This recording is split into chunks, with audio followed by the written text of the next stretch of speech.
atual vice-líder do Mundial de Pilotos, Sebastian Vettel da Ferrari, ficou apenas na 6ª posição. Depois Massa, Stoffel Vandoorne da McLaren, Esteban Ocon da Force India, Fernando Alonso da McLaren, Lance Stroll da Williams, George Russell da Force India, Romain Grosjean e Kevin Magnussen da Haas, depois Carlos Sainz e Nico Hülkenberg da Renault, e na sequência os 2 carros da Sauber, com o monegasco Charles Leclerc e o sueco Marcus Ericsson. Na sequência, nas 2 últimas posições, Pierre Gasly da Toro Rosso e o Brennan Hartley também da Toro Rosso, neozelandês, que teve seu motor estourado, chegou a andar apenas 2 vezes nesta manhã. Agora há pouco nós tivemos a 2ª sessão de treinos livres do Grande Prêmio do Brasil e você, Francisco, traz aí as informações pra gente. Lembrando que amanhã, 10 horas da manhã, temos a 3ª sessão de treinos livres, às 2 horas da tarde, com previsão de chuva. Teremos a classificação, a definição do grid de largada para o Grande Prêmio do Brasil. E no domingo, 2 horas da tarde, previsão de tempo seco, nós teremos o Grande Prêmio do Brasil de Fórmula 1, penúltima etapa da temporada de 2017 da Fórmula 1. De São Paulo, Vitor Albergaria, para o Nova Esportes. E o segundo treino, Lucas e ouvintes, não mudou muita coisa não, viu? O Hamilton continuou dominante, repetiu a dose e novamente ficou em primeiro. Novamente o Bottas em segundo, só o Massa que caiu um pouco de 7º para 8º, né? Os 10 primeiros desse segundo treino livre desta sexta-feira para o GP do Brasil. Na ordem de 1 a 10, Lewis Hamilton, Valtteri Bottas, Daniel Ricciardo, Sebastian Vettel, Mark Verstappen, Kimi Raikkonen, Esteban Ocon, Felipe Massa, Nico Hülkenberg e Fernando Alonso. Meu caro Lucas Estrelotto, podemos chamar o GP do Brasil do GP da preguiça? Pode ser Tudo pouco. definido, né? Mas assim, não deixa de ser emocionante, né? Eu tive o prazer de ir no GP do Brasil em 2011 e na ocasião o Vettel já tinha ganho também com a Red Bull e não deixou de ser interessante estar lá e assistir. Então pro público que vai estar em Interlagos vale a festa, vale a brincadeira, até porque o clima lá é sempre muito bom. Mas na corrida, de fato, não vale muita coisa, né? Terá aí uma disputa pessoal do Massa, que sempre quando vem para o Brasil ele tenta dar o máximo e muitas vezes consegue fazer o melhor resultado do ano. E lembrando que ano passado, quando ele anunciou a aposentadoria, foi bem emocionante aqui o GP do Brasil para ele, né? O carro dele quebrou e ele foi a pé, recebido por todos os mecânicos das equipes, de todas as equipes, pelo público, foi algo sensacional. E acho que esse ano ele será muito bem recebido novamente. Então, assim, tem algumas coisas que chamam para o espetáculo, mas como corrida mesmo, assim, acho que vai ficar até de segundo plano, né? O ano que ele quase foi campeão foi 2008, hein? Exato, exatamente. Foi 15 segundos, foi o tempo, mais ou menos, né? Ele foi campeão durante alguns segundos, não chegou nem a 1 minuto que ele ganhou o GP. O Hamilton, agora não lembro a posição que ele estava, e era uma posição atrás do que ele deveria chegar para ser campeão. E na frente dele estava o Timo Glock, que na penúltima curva ali, sabe, o carro saiu um pouco, o Hamilton conseguiu passar e foi campeão. Aquele foi um dos anos mais emocionantes aí, pelo menos dessas últimas 2 décadas. Foi o último ano que um brasileiro quase foi campeão, né? Porque logo em seguida o Massa teve aquele acidente, né? Que a mola bateu nele, e aí depois do acidente nunca mais foi o mesmo, né? Exato, mas tanto nessa temporada da mola, a mola que acertou dele, a cabeça dele foi do carro do Rubens Barrichello, ele estava na GP Brown, e naquele ano ele fez um campeonato bom, assim, no começo do ano ele e o Jenson Button estavam disputando cabeça a cabeça ali o campeonato. Aí quando da metade para o final o Button conseguiu se distanciar e conseguiu se sagrar campeão. Mas foi o último ano que um brasileiro foi bem, de fato, na Fórmula 1. Agora não me recordo se foi em 2010. Eu acho que foi 2010. Acho que foi 2010 que depois a Brown já virou Mercedes. 4 horas, 19 minutos. Corinthians,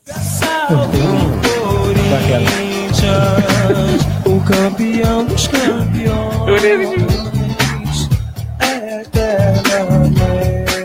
As informações do Corinthians com Caio Rossini. Grande abraço aos amigos do Nova Esportes. O Timão queria a liberação do goleiro Cássio, que jogou hoje, né, pela seleção brasileira no segundo tempo da vitória contra o Japão. A ideia do Corinthians era que o goleiro jogasse a partida contra o Fluminense na quarta-feira.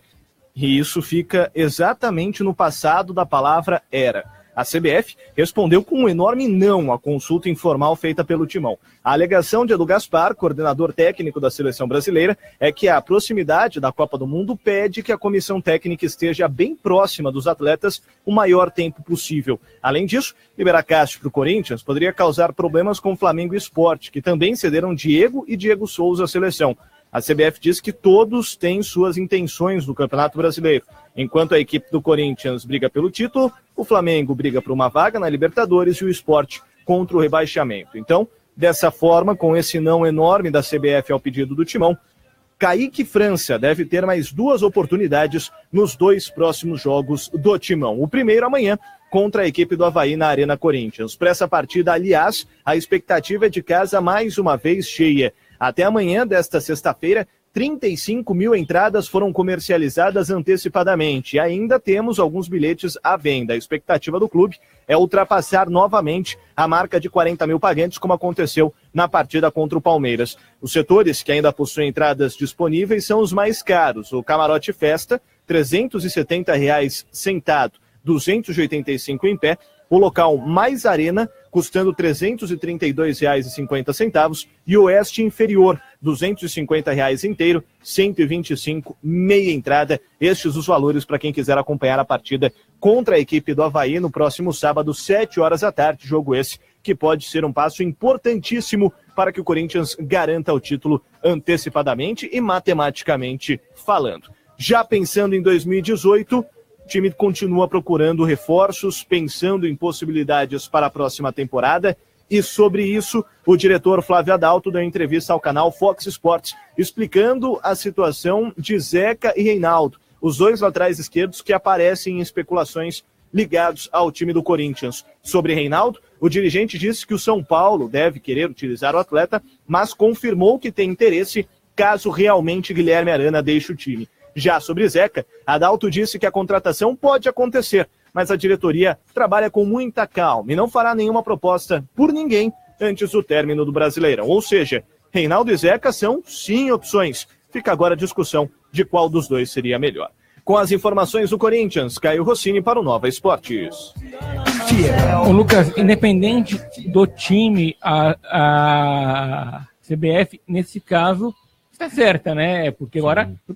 no caso dela, a CBF tem que priorizar a seleção e é lógico, como disse o Edu Gaspar, eu não posso ajudar um em detrimento de outro, né? Porque se eu liberar o Cássio do Corinthians, tenho que liberar, como disse o Edu Gaspar, o Diego para o Flamengo e o Diego Souza para o Sport e assim por diante. Exatamente, agiu muito bem a CBF, justamente por isso, até porque se você analisar o Diego Souza, por exemplo, é muito mais importante para o Sport do que o Cássio do Corinthians, embora seja importante para o Alvinegro, mas agiu muito bem nesse caso, né?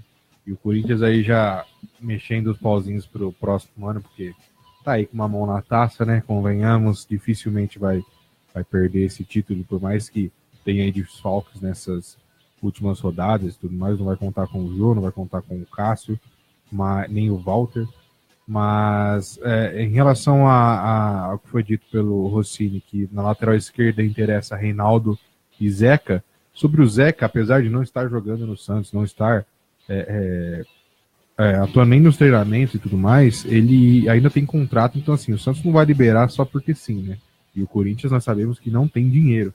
E os jogadores que tem, dificilmente algum vai interessar muito ali o Santos para uma troca, né? Então, talvez o Zeca seja aí um sonho mais distante.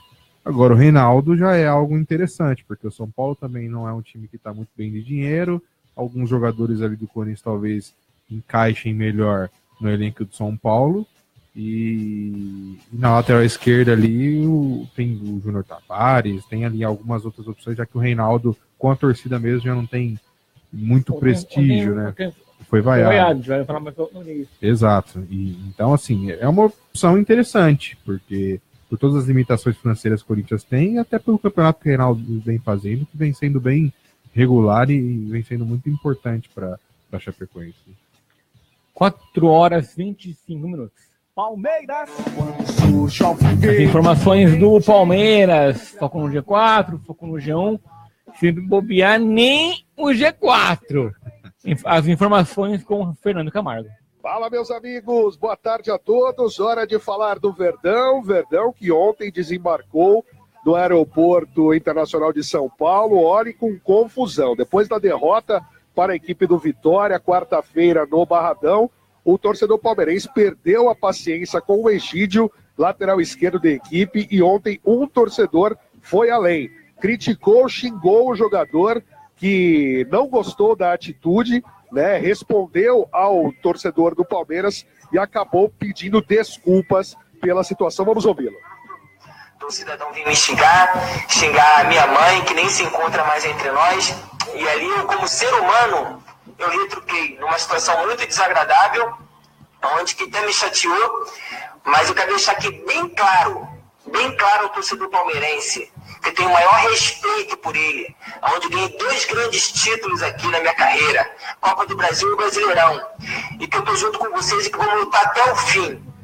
O Egídio pediu desculpas, mas disse que vai lutar até o fim com a camisa do Palmeiras, mas não escapou de multa da diretoria alviverde. O Palmeiras que começa a preparação para encarar o Flamengo, pouco tempo de treino, domingo no Allianz Parque, expectativa é de bom público, né, contra uma equipe que luta também pela zona da Libertadores, e o Palmeiras mais do que nunca pensando no Z4, né, do G4, afinal são 11 pontos de diferença para o Corinthians. O técnico Alberto Valentim deve conceder entrevista coletiva nessa sexta-feira para falar da equipe que vai a campo. Expectativa que o William finalmente possa retornar, recuperado de lesão. O certo é que o Borja e também o Mina, o zagueiro Mina, não atuam, estão com a seleção colombiana. O Daverson também deve retornar, já que ele estava suspenso pelo cartão vermelho. Então o Palmeiras ainda tenta recolher os cacos para se manter no G4 do Campeonato Brasileiro. Grande abraço a todos. Segunda-feira tem mais novidades do Verdão.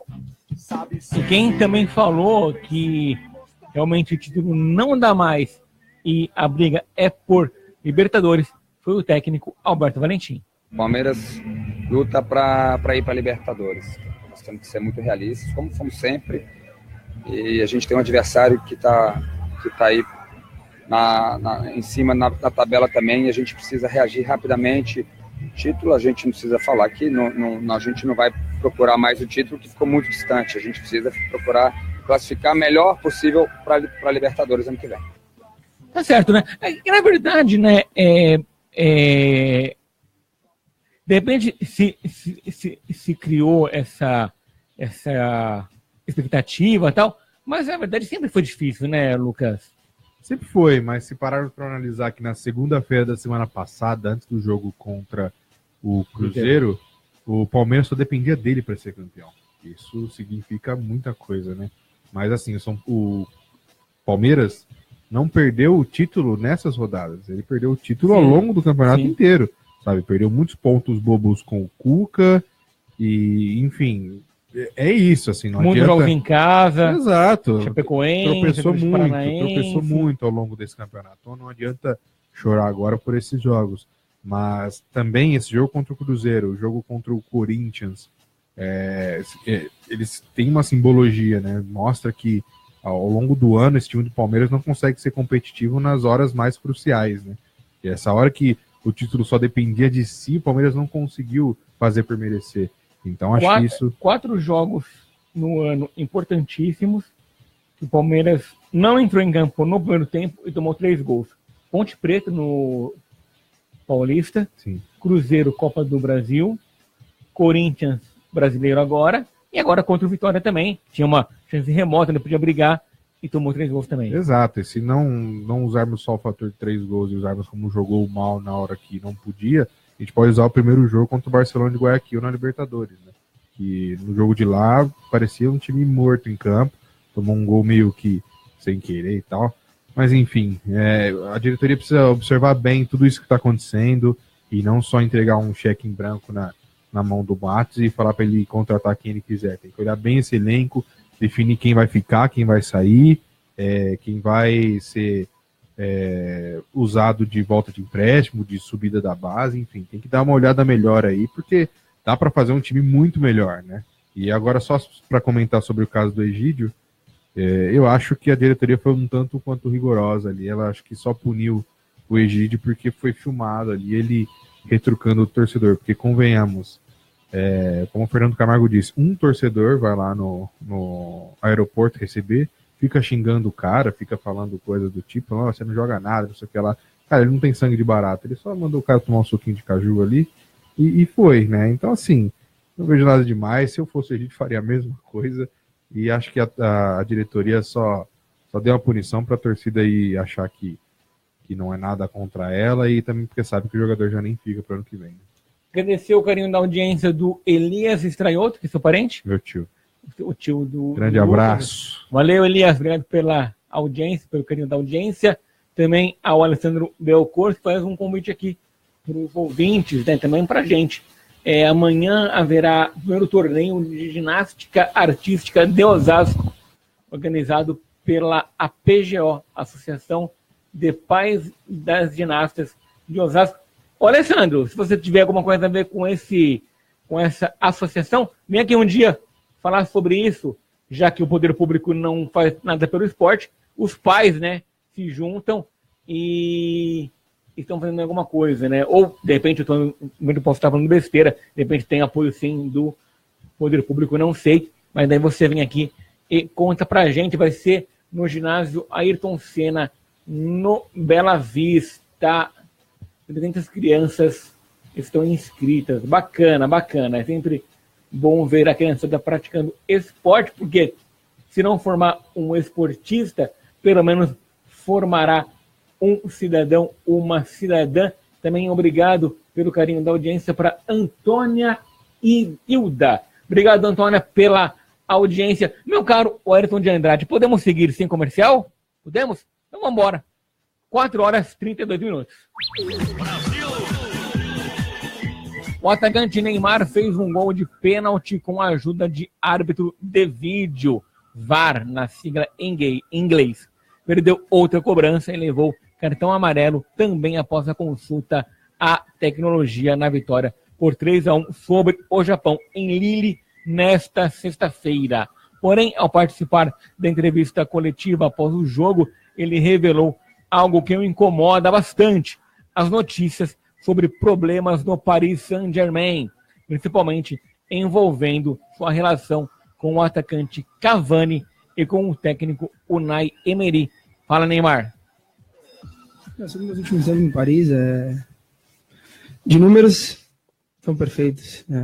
E eu estou muito bem, estou feliz, estou bem motivado para vencer no Paris, para ser um jogador que dê tudo dentro de campo, principalmente para meus companheiros.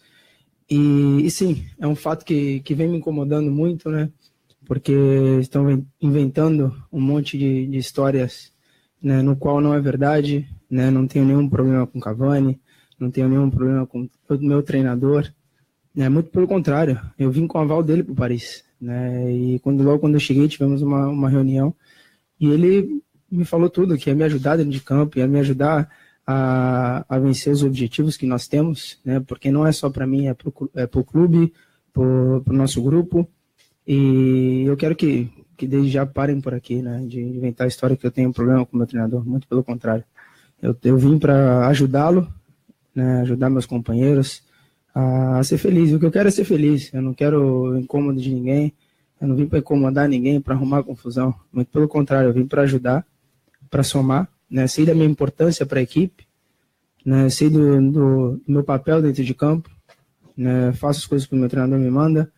E claro que dentro de campo a gente tem que improvisar um pouco ainda mais, né? Mas isso é uma coisa que vem incomodando, sim, né? Eu conversei até com o professor Tite, com o Edu, né? Que é uma coisa que vem ferindo aos poucos, né? Sobre essas invenções, de quem não está dentro do Paris, de quem não está dentro do nosso dia a dia, fica falando besteiras, fica inventando coisas.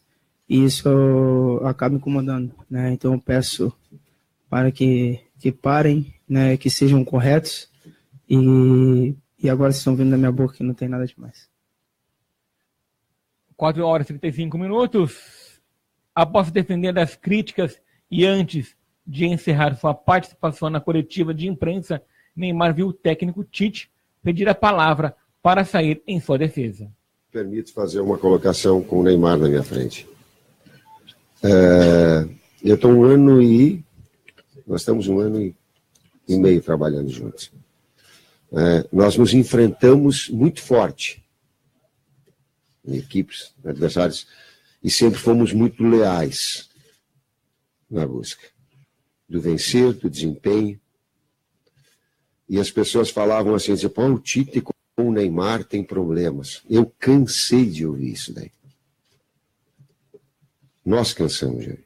Nós vamos trabalhar juntos e eu posso falar, com os meus 56 anos de cadeira, a capacidade e o caráter que ele tem, de que se problemas tem, em qualquer momento, em qualquer circunstância, ele tem a grandeza de dentro do vestiário, com as pessoas, de direcionar, assim como eu tenho. Ou de ouvir da grandeza dele, de quanto ser humano é, de que daqui a pouco ele tem uma visibilidade grande, mas nós não somos perfeitos, nós somos seres humanos, e daqui a pouco a gente fica bravo porque eles fazem faltas excessivas. E a gente reage de forma errada. Eu fiz isso já na minha carreira. Está errado? Tá. Mas existe uma série de aspectos que eles são importantes para que a gente tome cuidado para não generalizar e principalmente tome cuidado com o caráter e com a índole. E eu posso falar do caráter, da índole, do Neymar e do grande coração que ele tem. Após as palavras do técnico da seleção, o craque não conseguiu segurar as lágrimas e se retirou da coletiva chorando, falando um pouquinho do jogo em si, com muitos espaços no campo de ataque, velocidade e a qualidade habitual de seus principais craques. O Brasil precisou só do primeiro tempo para vencer o Japão por 3-1 em Lille. Neymar num pênalti marcado pelo árbitro de vídeo Marcelo de pé direito e Gabriel Jesus em cruzamento de Danilo, que arrancou aplauso de Tite pela ultrapassagem rápida. Marcaram. O técnico aproveitou a etapa final para observar jogadores que disputam as últimas vagas para a Copa do Mundo. O desentrosamento acabou com o futebol vistoso dos 45 minutos iniciais e Cássio, em sua estreia no gol brasileiro, levou um gol de cabeça de Maquino, que superou Gemerson na disputa pelo alto. Foi isso, né, Lucas? Falando sobre o jogo primeiro.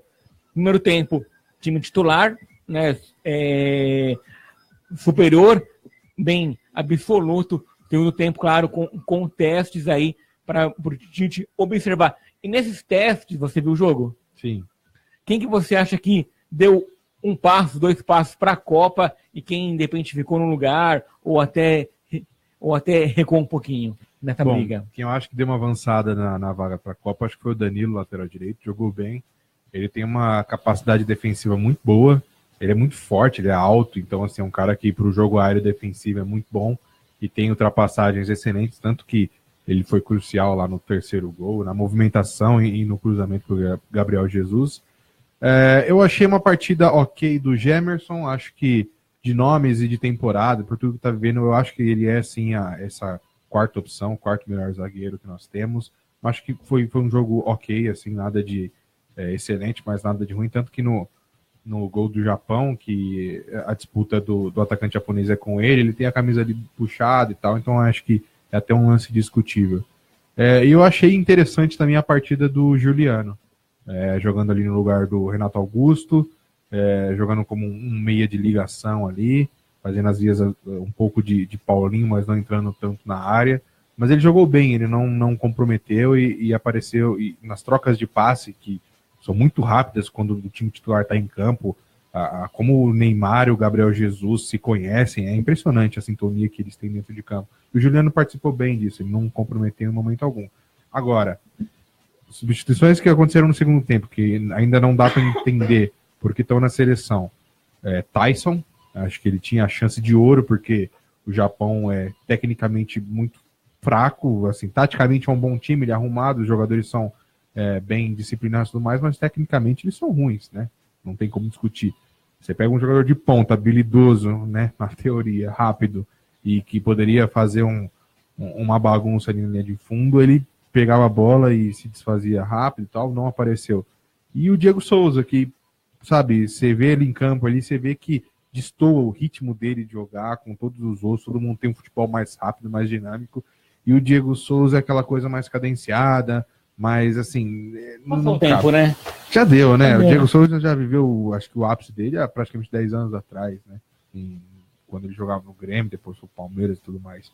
Então acho que, por mais que o Firmino ainda não seja o cara que se adaptou à camisa da seleção, mas ele ainda vive uma temporada muito boa no Liverpool, ele ainda é esse segundo homem ali, o reserva do Gabriel Jesus. Outra coisa que eu achei interessante, hoje pela primeira vez nós vimos, desde o começo do jogo, Casemiro e Fernandinho jogando juntos, fazendo 2 volantes ali, com o Juliano à frente deles.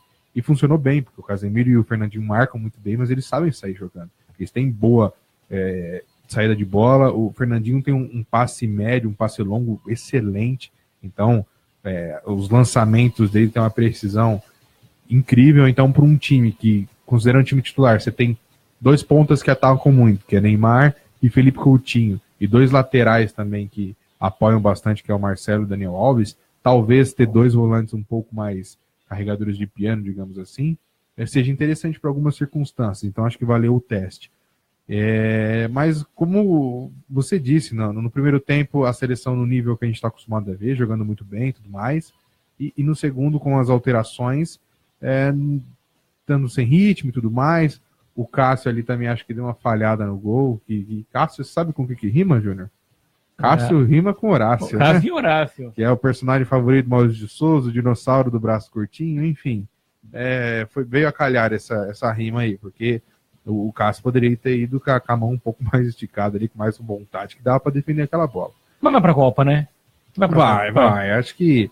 Tá certo já.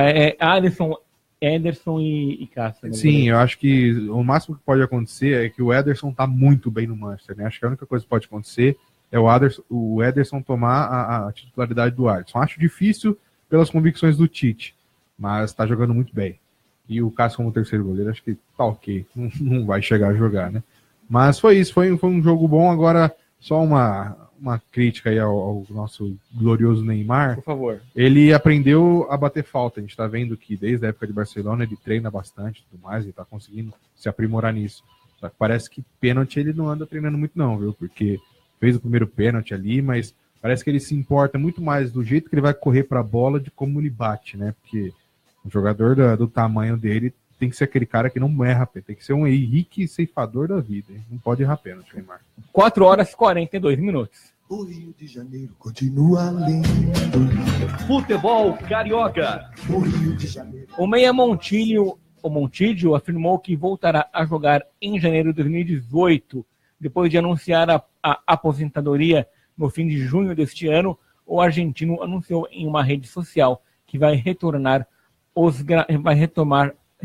gramados no início da próxima temporada. O destino no meia ainda é incerto, porém desde que revelou a possibilidade de retornar ao futebol, o Botafogo mantém conversas esporádicas com o empresário do jogador, o argentino Sérgio Irigoyen, e monitora o atleta.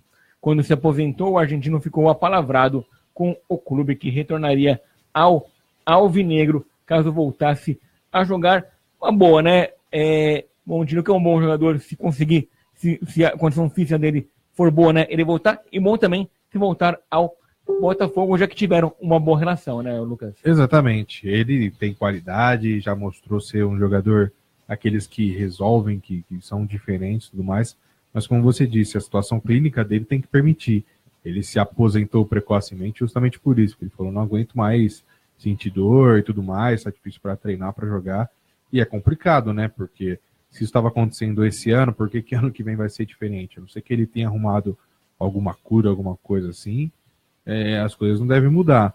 Mas que bom que ele tem palavra e que ele é um cara de caráter, né? Que ele não fez essa coisa de aposentar só para não ficar mais no Botafogo.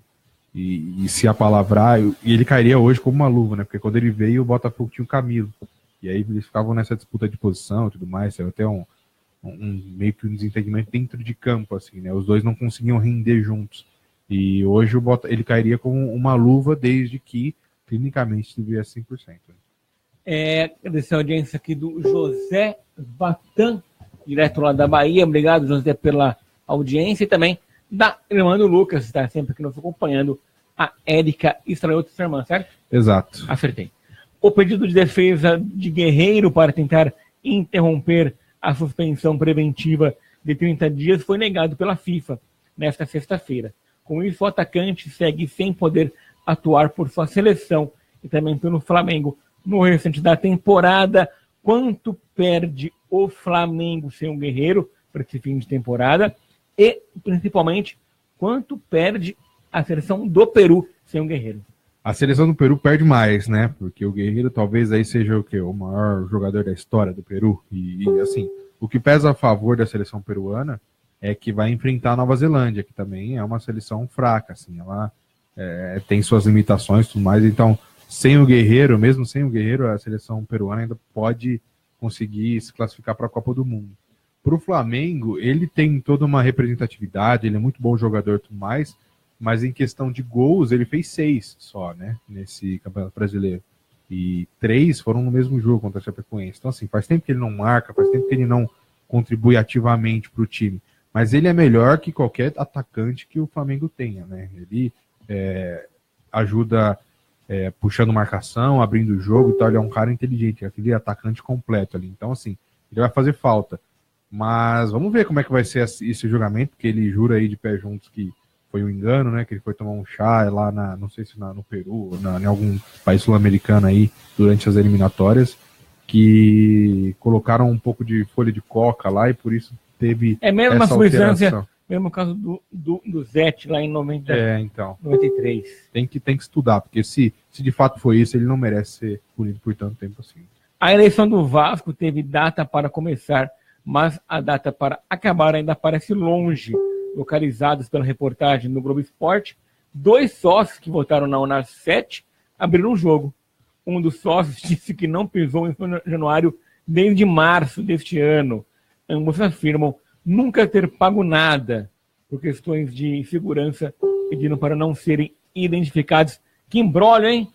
Pois é, quando a gente, eu me incluo nessa, fala que senhores como Eurico Miranda são um câncer para o futebol, tá aí mais uma prova, né? Que fazendo as suas maracutaias nessa urna 7 aí, para se reeleger. Só para o nosso ouvinte ficar um pouco mais familiarizado, nas eleições do Vasco, apareceram alguns sócios aí que estavam meio sumidos, querendo votar, e aí o pessoal que estava administrando ali a votação falou, beleza, vocês vão votar, vocês vão votar na urna 7.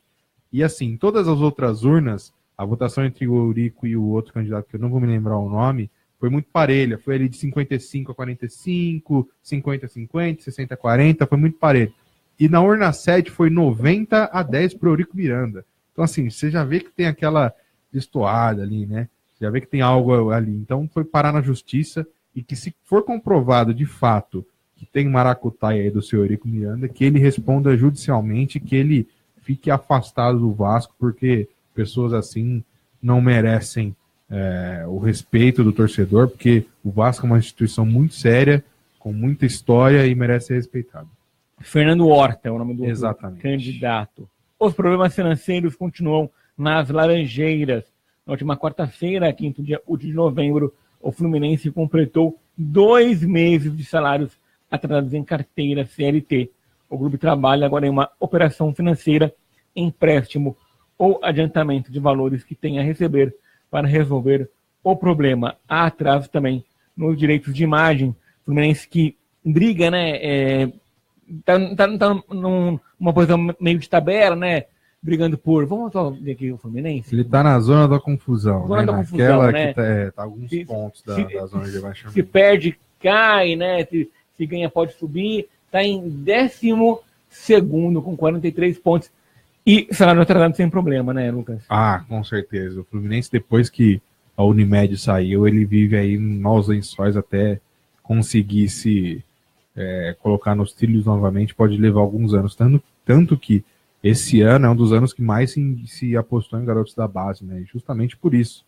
por falta de opção financeira, porque você não tem muito para onde correr, muito quem contratar, então você continua ali com a molecada da base, você ainda paga um bom salário com um treinador que já é medalhão, que é o Abel e tudo mais, que, segundo informações aí que a gente tem, não deve ficar pro ano que vem no Fluminense, seria aí de comum acordo que ele sairia. Enfim, o Fluminense tem que correr atrás aí de ou novos patrocinadores, ou venda de algum jogador importante como o Gustavo Scarpa, para ver se dá uma equilibrada nas contas, porque é melhor você passar 1 ou 2 temporadas ruins, né? Você jogando ali dignamente, mas com objetivos limitados, e depois voltar bem, do que ficar só fazendo uma bola de neve, você adianta a receita de TV e tudo mais, e aí lá na frente, na hora que a bolha explode, a dívida está muito maior. Né? Olha, então, vamos fazer o seguinte agora, como nosso tempo está muito estourado, já que o São Paulo jogou ontem com a Chapecoense e o Santos joga segunda com a mesma Chapecoense, cola aí os 2 boletins. Primeiro o São Paulo com o Diego Quintano, aí coladinho o Santos com a Juliana Vieira, depois o Lucas comenta.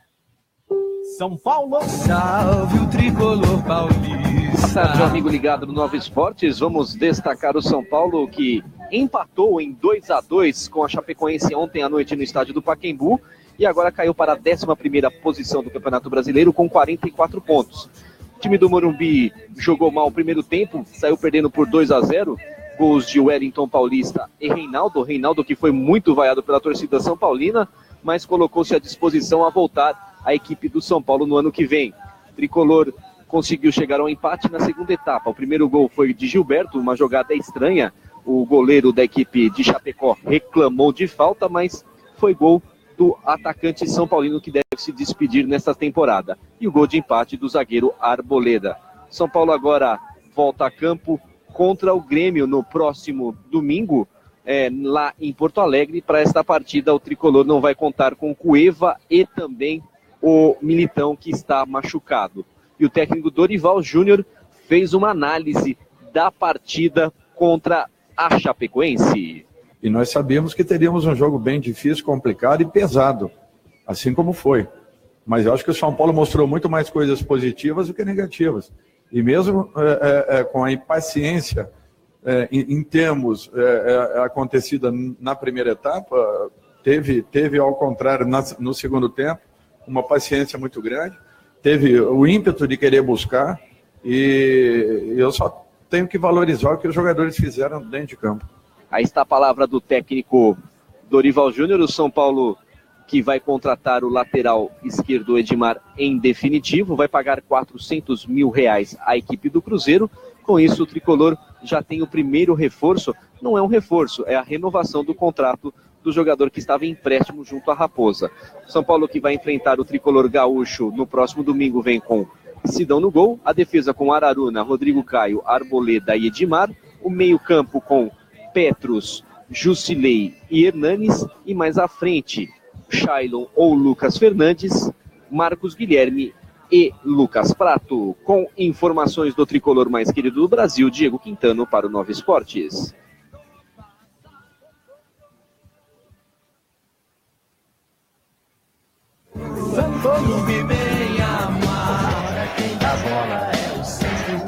Boa tarde, ouvinte da Rádio Nova Difusora. O Santos só volta a campo na próxima segunda-feira contra a Chapecoense na Arena Condá. Até lá, todos os treinos serão fechados para a imprensa. Sem folgas, a equipe já se representou após a derrota para o Vasco na tarde de ontem no CT Pelé e fez apenas treino regenerativo. O discurso é que o Santos continua na briga pelo título, mas o time viu o Corinthians abrir 9 pontos de vantagem e ainda foi ultrapassado pelo Grêmio. Para a partida, Elano terá o desfalque do atacante Bruno Henrique, que levou o 3º cartão amarelo contra o Vasco. No lugar dele, pode optar por Copete, que perdeu a titularidade para o garoto Arthur Gomes. Mas o comandante pode testar outra alternativa com o retorno de Daniel Guedes. A opção seria escalar Daniel na lateral direita e deslocar Victor Ferraz para o meio de campo. Lucas Lima assumiria a posição de Bruno Henrique. Essa formação não seria inédita. No segundo tempo da vitória sobre o Atlético Mineiro, Elano utilizou esse formato.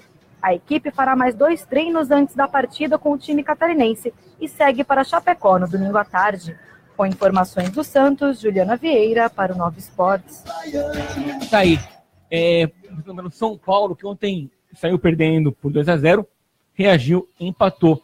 Empate, claro que é bom no sentido luta contra o rebaixamento, mas se tinha algum sonho com Libertadores, com o G7, esquece, né, Lucas? Eu não sei se esquece, mas assim, ficou mais longe, né? O jogo em casa contra o Chapecoense tinha que ter ganho. E ainda mais com essa sequência que o São Paulo tinha. Mas você analisando o jogo foi praticamente as duas equipes. É muito bola na área, sabe? Pouca jogada trabalhada e tal. Então, assim, foi meio que os gols ali foram meio que se achando no meio do caminho, né? Então, ontem o São Paulo não jogou para ganhar, e por mais que tenha tido volume de jogo, uma chance clara mesmo, não teve muitas. Então, assim, pela circunstância do jogo, saiu perdendo 2-0, o São Paulo tem que levantar a mão pro céu aí e agradecer. E com 9 pontos atrás do Corinthians, o Santos ainda tem aquele discurso de título e tal, mas é só para falar mesmo, não é difícil. Esquece, claro, né? Esquece. O Santos, se quisesse mesmo sonhar com alguma coisa, tinha que ter ganho o último jogo do Vasco e perder em casa de virada, jogando mal, e o Vasco bem melhor e tudo mais. E para a próxima partida não vai contar aí com, digamos, metade do time, que é o Bruno Henrique, né? Ele é o principal jogador do Santos na temporada disparadamente, e sem ele o Santos não tem muitas opções ali. Ele vai jogar com ou Daniel Guedes ou o Copete, que nem se comparam com o Bruno Henrique, né? Principalmente o Copete, que é aquele cara brigador e tal, mas questão de decidir jogo, de habilidade, não é muito bom. Então o Santos tem aí que somar mais alguns pontos para se firmar no G4, que isso é o melhor que pode acontecer com o time santista. 4 horas e 56 minutos. Basquete. O pivô Anderson Varejão pode estar perto de voltar ao basquete brasileiro, depois de 16 anos jogando fora do país. Informações obtidas pelo Globoesporte.com dão conta de que o Flamengo formalizou uma boa proposta para o Capixaba e que está tentando trazer o jogador desde o começo da temporada.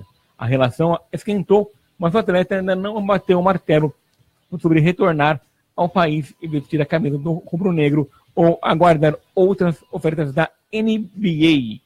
Outro que pode estar voltando é Leandrinho Barbosa, jogador com passagens por 6 times da NBA, inclusive sendo campeão pelo Golden State Warriors na temporada 2014 e 2015, está acertado com o Franca, time que está entre os favoritos do NBB.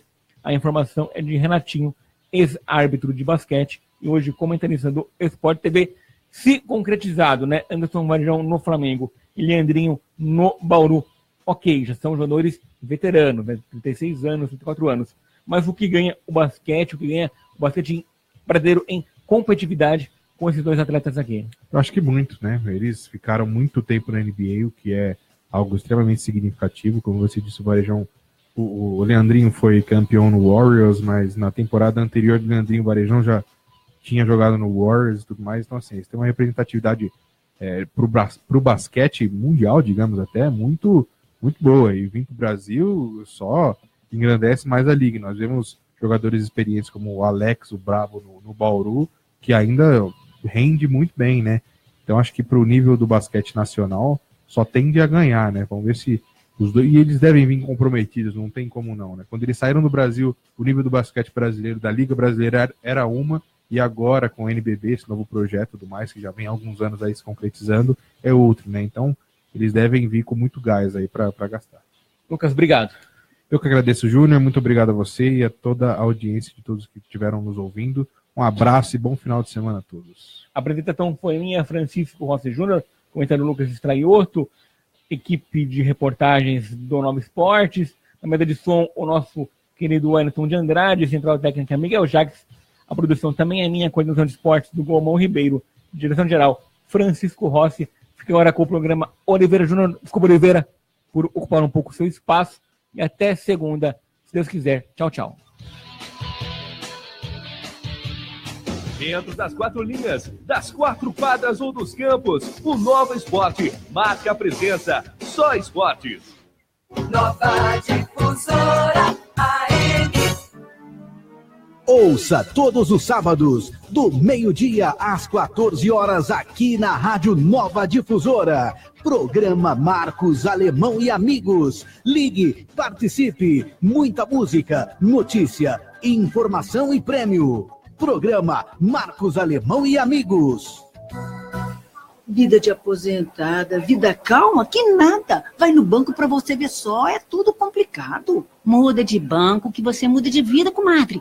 Passe sua aposentadoria pro meu banco, o Mercantil. O Mercantil, ele descomplica tudo para aposentado e pensionista do INSS. E lá tem gerente só pra gente, pronto para resolver o que precisar.